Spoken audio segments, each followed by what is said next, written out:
nagkakapon sa kanya para po isang stress na lang po mga kabakyard sa mga piglets.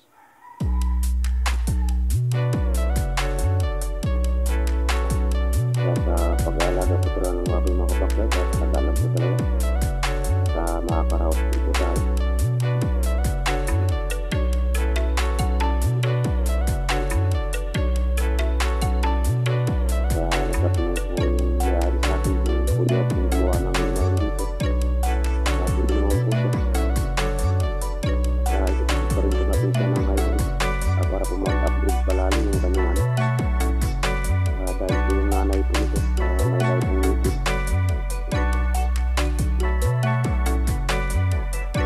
Ulit natin yung sakali na loob ko na lang yun dito.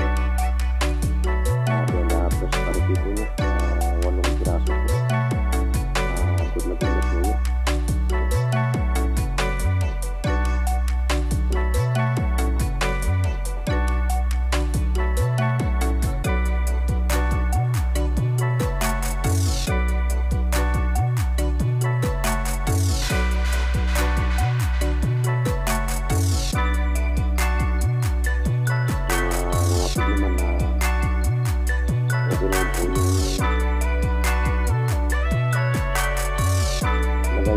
Dahil nabubot po natin ito.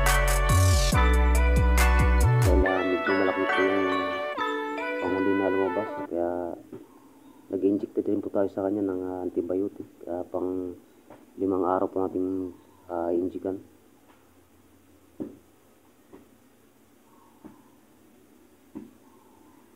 At nagpahalo rin po ako sa kanya ng vitamins and minerals. May kasama na po siyang calcium. Sisikal po. Nagpahalo po tayo sa pagkain.